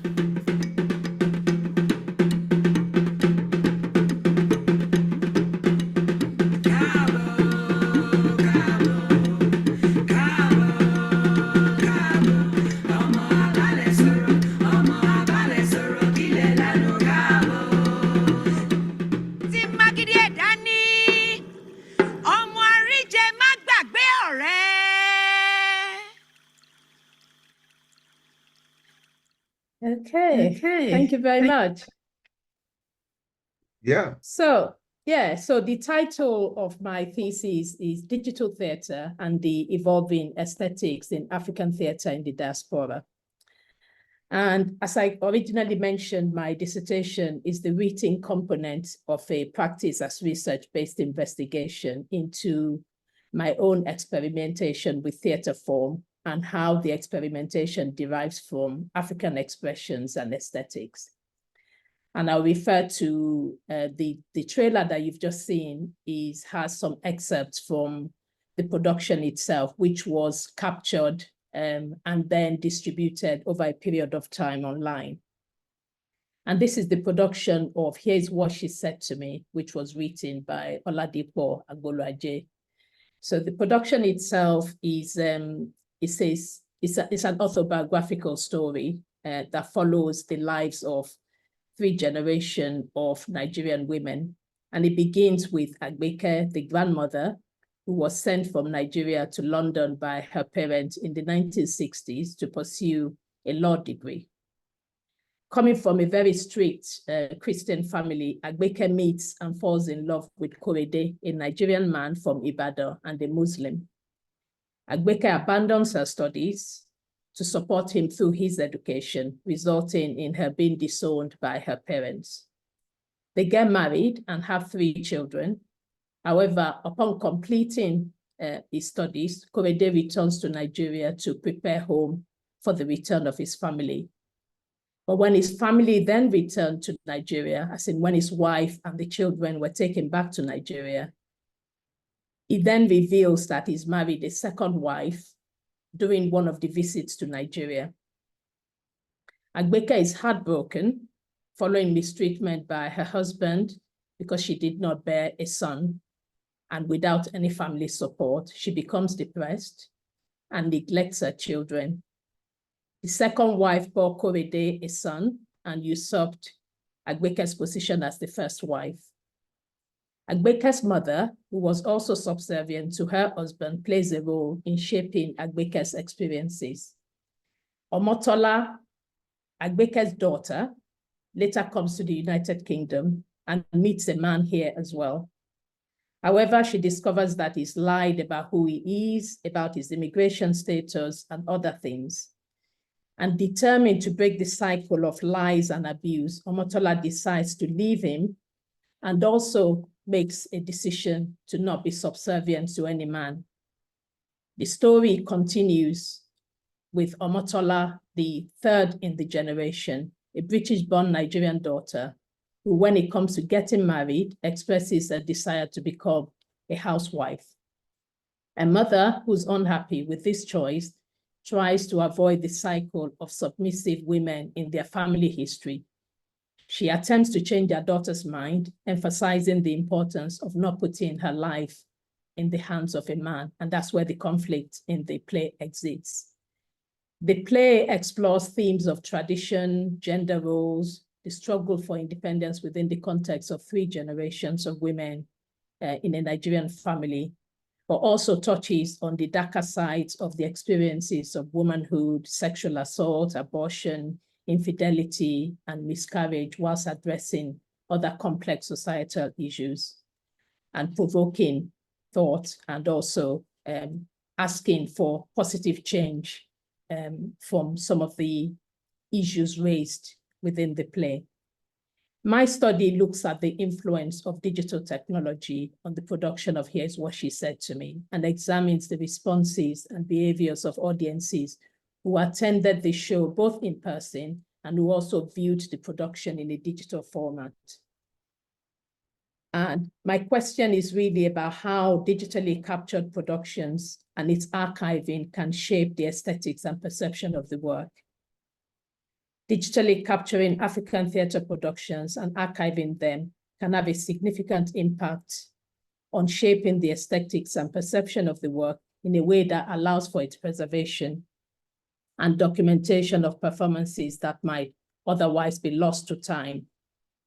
And I know, for example, when I was growing up, there were so many artists in the Yoruba land that I really held in high esteem. People like Dola Dipo, like Herbert Ogunde.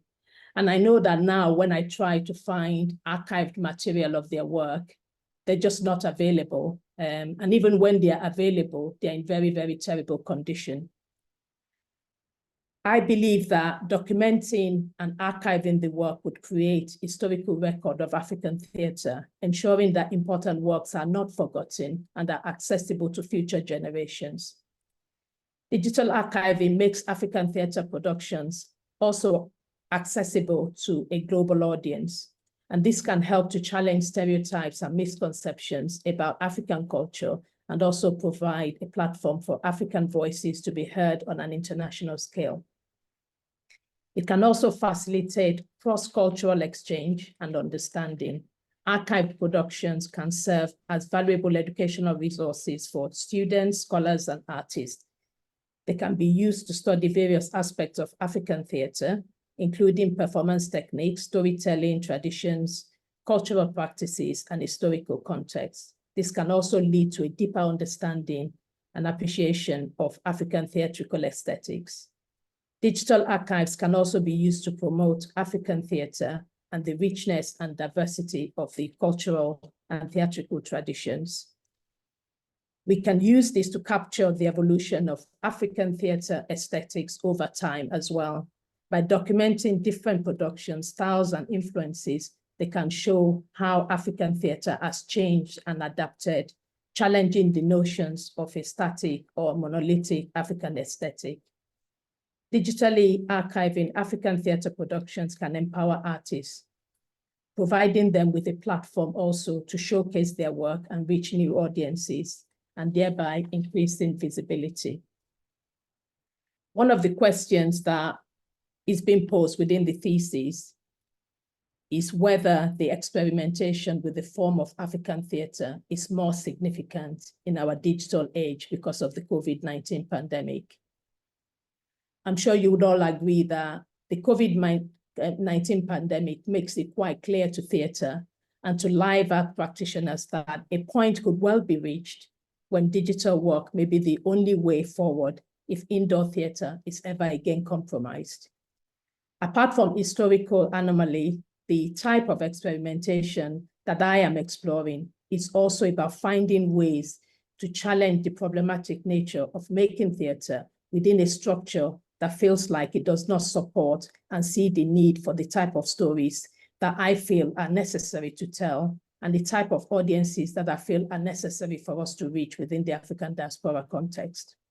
It is my position that this type of experimentation with the form is more significant in a digital age as it allows a kind of non-hierarchical forms of online theater that speaks to the corporate modeled capitalist white-dominated theater industry.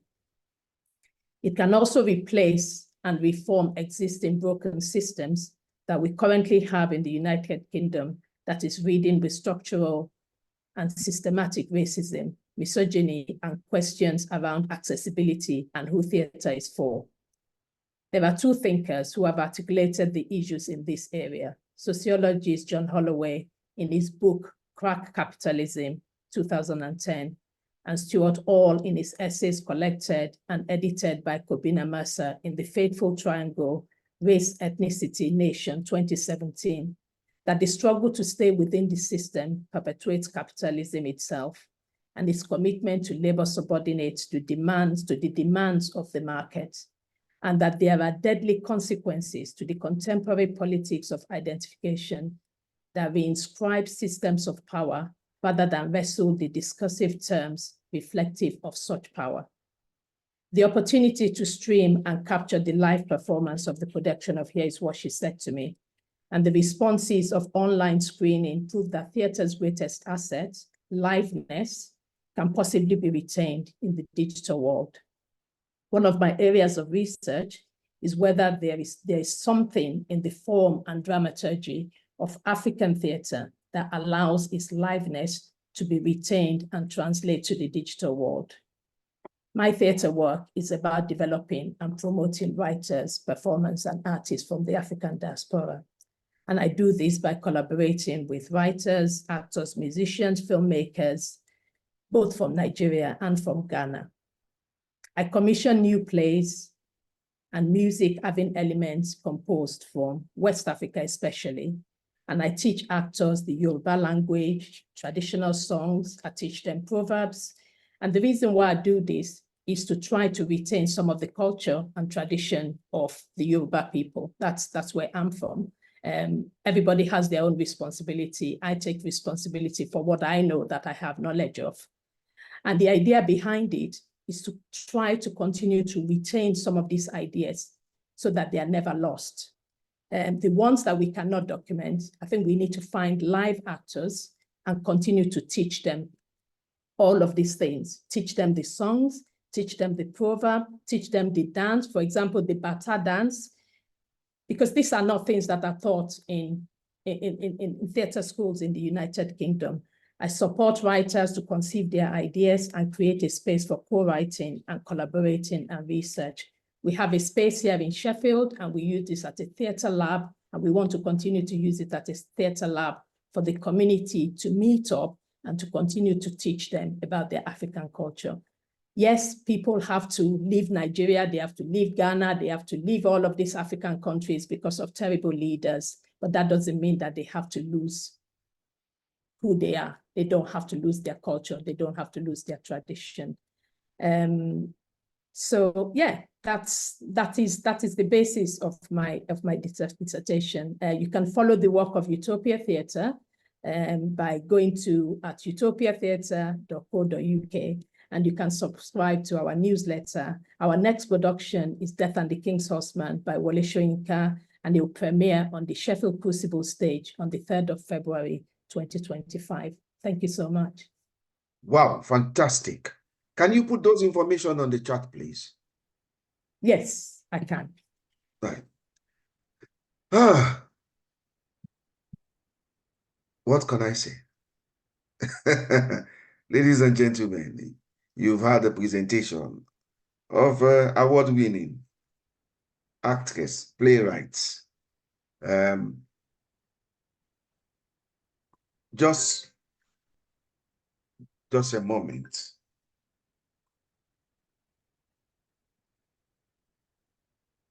Right, okay. retaining our ideas using digital theater, the arts, our arts and culture. It's a challenge, a way forward. Will it destroy or will it expand? Is it like the Netflix? These are my first question. Okay.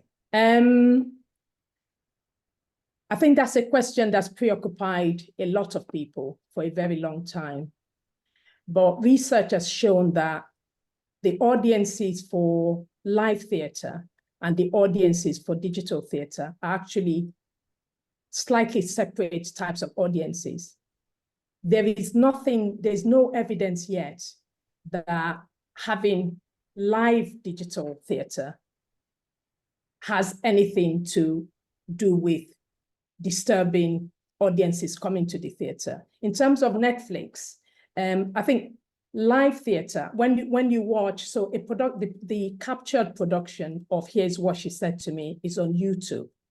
And most of the things that the audience is commented on is there's almost an element of live, of them watching it live, even though it was digital. Because the acting for live theatre is so completely different in any case to the acting for screen. So I think for me, part of the research is finding ways to discover more and more about the differences between this way of presenting the work that's been performed live and captured. Because what we do is we capture this work being performed live, and in most cases being performed to an audience, but then it's about how it's captured. So you cannot capture it the way you capture a film. You still have to capture it the way you capture theatre, and you have to have a collaborative relationship with the filmmakers who capture it with you, so that they are part of the storytelling of the play when it goes digitally. And it's complete, I would say that it's completely different from film, and the processes are completely different. Okay, thank you very much. Joshua, your hand is up. Can you? Yes. Yeah, very interesting dissertation topic. You know, the issue of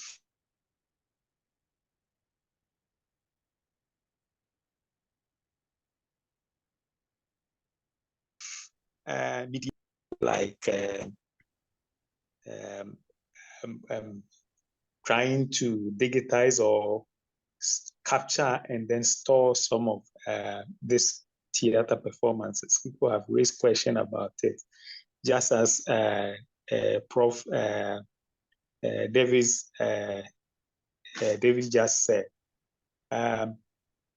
For me, media has been with theater from the onset, even during the 5th century, where the Greeks started performing theater. They used mediated elements like the masks to project their voices.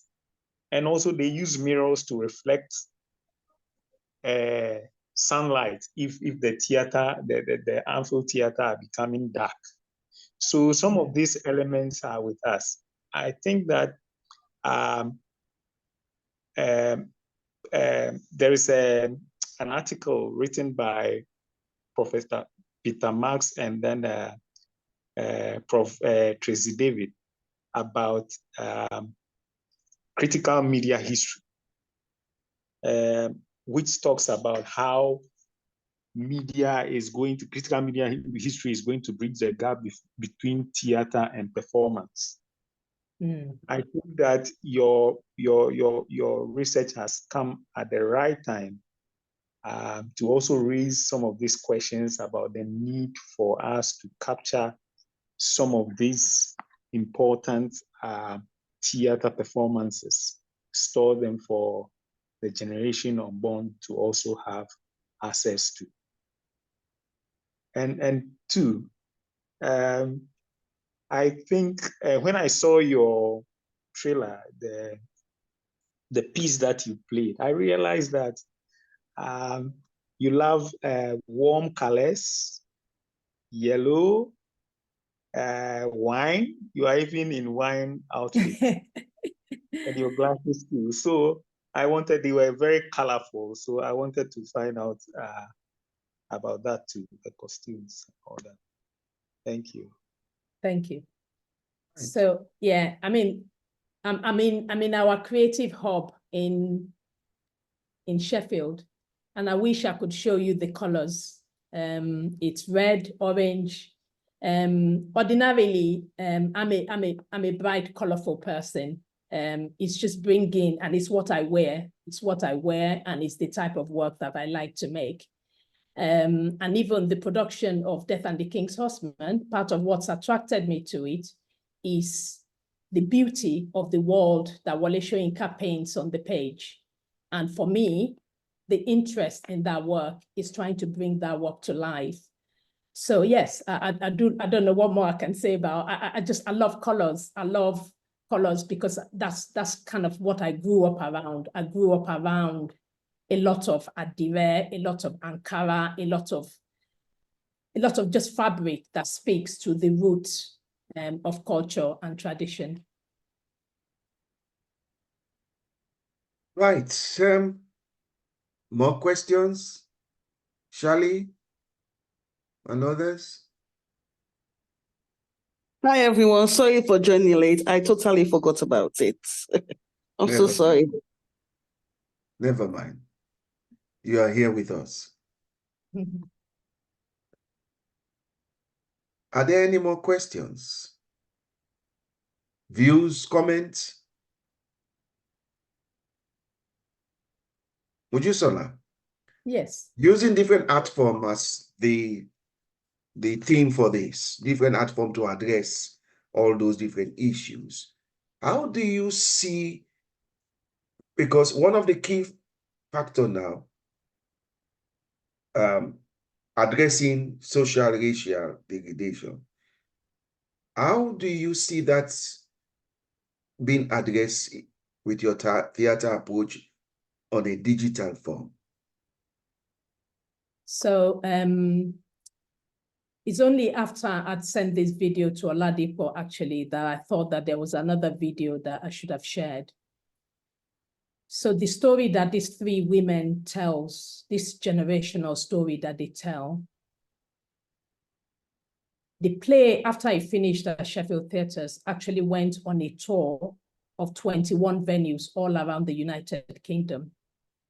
And we met several young women coming up to us and saying, you have to take this show to my university. You have to take this show to my town. You have to bring this show to my church.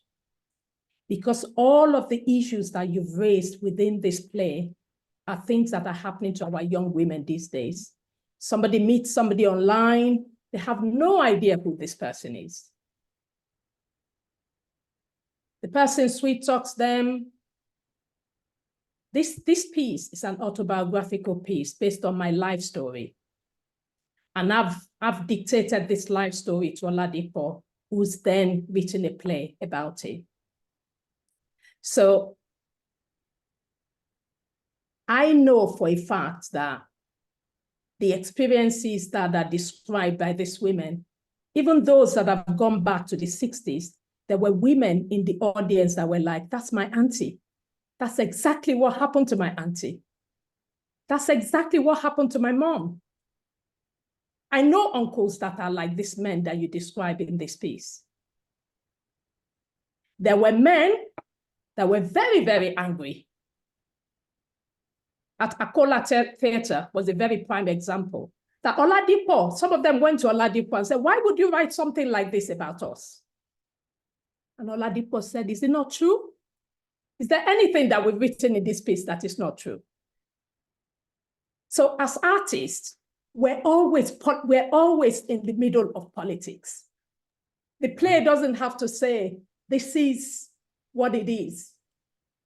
Every time that we're making work and we put work out there, we're taking a mirror to society and we're asking people, look at yourself. Look at yourself. Before you say, you cannot make a promise to somebody without telling them that you have immigration issues. You cannot lie about these basic things and expect to not have a rocky marriage. People should not be pressurizing their daughters into doing things simply because their friends are, somebody else's friend is 25. Some of the issues raised is about this pressure on us to get married as well.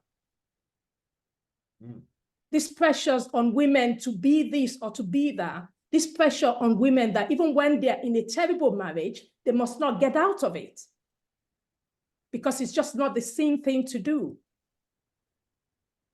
So for me, my work is how I speak to people. My work is how I speak to those men.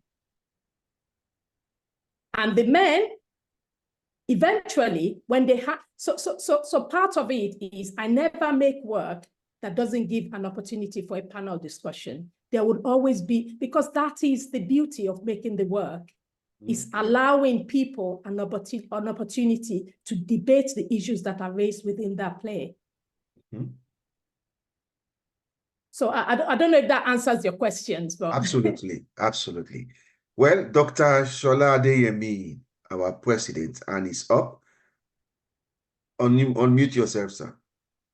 Yes, thank you very much, David, and thank you everybody for this symposium. I don't have any question. I just have a comment. First of all, I would like to thank Anne Catherine for that wonderful presentation on baby. She is one of our most fervent feminist writers in the west of Africa, and we don't seem to hear much about her. But in any case, we don't seem to hear much about many new African writers nowadays. And this is one of the challenges of African Theatre Association, to not only promote these writers, but to bring them to the forefront of discourse, critical discourse.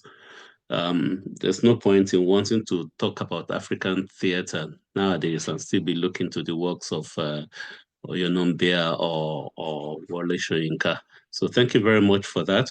Also, a comment on Mojisola's play. Thank you for that presentation. I mean, I've been involved with this play now for, I don't know, since the first workshops that I've sneaked into. It's been an exciting thing. The comment I just want to make is one of the questions you raised about seeking the archival performances and productions of Yoruba traveling theatre in Nigeria. The people like Ogunde, well, Ogunde could have some of, but people like Adejumo Olaiya or Drula Dipo or Kola Ogumola. It's not just about Yoruba traveling theatre. It's also the traveling theatres in Africa, the Makerere University Theatre, the Badon University Theatre. All these are materials that really we should have archived, but it seems to be too late for some of them now. And that is why I really in support of the work you are doing, to recuperate and archive some of the techniques that these theaters used. So even if we can't have the original, we can have what they did and be able to learn from it. So thank you very much for the presentation. Like I said, I don't have any question, just a comment. Thank you.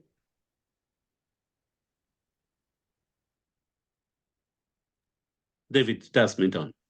Well, I think you just have to tie it up now, Doc. Well, before I call you to make any announcement and a closing remark, I will call on Joshua again. Joshua. Yeah, I think. Yeah, Joshua, unmute yourself. Unmute yourself, Joshua. You still have not unmute yourself, Joshua. Can you hear me? Hello. Yeah, Can you- Joshua, go on. Okay, thank you. I am very concerned about the issue of media, how media has become a very powerful tool to leverage on to keep some of these our performances for generations unborn. In capturing some of these play or performances, we also have to take into consideration the kind of media that we use to capture. Otherwise, if we don't use the media's a very informed aspect of the media, maybe some of the images may be altered. For example, when cameras are capturing images, there are particular features, or let me say lenses, that could alter, or when the camera is not, the color temperature is not right, or is not quite balanced, may alter the appearance or the look and feel of the performance, which could also misinterpret exactly what is being performed on stage. I think that this issue, I'm throwing this to the conference, that the issue of the media should also be looked at, so that we see how best we can expand and also leverage on it to promote African theater. Thank you. Very much, Joshua. Thank you very much. Right. Well, the deadline to submit abstract for our next conference this year in Abidjan, there is a deadline, and Doc will talk about that. So before I call on Dr. Shola Adeyemi, our president, the president for African Theatre Association and head of drama, University of East Anglia, I want to say thank you very much to all of you. The presenter, of course, our own vice president, the keynote speaker, for participating in this first international postgraduate symposium. This is one of the series that will come up. And of course, we want to also have a platform in our forthcoming international conferences. And the idea, of course, in the future that we will be looking at, which of course I have to present, looking at having a biennial AfTA Fest, the Festival of Art, Culture and Heritage. But we want to invite, I would like to invite you all to become member, those of you who are not member of AfTA. If Doc can put on the information of AfTA to register, we'll be grateful on the chat. To invite you, Joshua, if you are not, and of course, Catherine, to become member of AfTA, because AfTA is a very, very laudable organization. AfTA has a role to play in international arts, culture, heritage, music, intellectual property, etc. So one more time, I want to say thank you very much for participating, and we call on now Dr. Shola Adeyemi to give any announcement and the closing remarks. Over to you, Doc.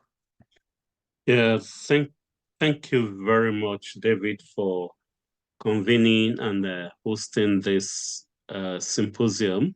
Like you said, it's the first postgraduate symposium, but it's the fourth in a series of virtual symposia. We're going to have another one later this year, but before then, there is a physical conference that is happening at the Félix Houphouët-Boigny University in Abidjan, Côte d'Ivoire. I've put the information on the chat, although if you want to come, the abstract submission deadline has been extended, so you can still submit your abstracts, and we will look forward to seeing you first week in July this year. But I've already said this, or the Vice President, Dr. Perpetua Champong Fobe, has already said this in the speech I sent earlier. And I would like to thank once again Anne-Catherine Votelea-Veit and Mojisola Karim for being the first or the august presenters of this PG Symposium. And of course, last but not the least, Dr. Perpetua Chakong-Fobe for the fabulous keynote address, thoughtful and thought-provoking. So thank you, everybody, and thank you very much indeed. Please subscribe to our mailing list. I've put the information on the chat on how to join AfTA. If you want to join, the information is there on the website, or the information about the conference too is also there in the chat. So thank you very much, David. Thank you, everybody, and have a nice day. Thank you very much. See you all. Thank you, Shun. Merci beaucoup. Au revoir. Thank you. Thank you. Bye-bye.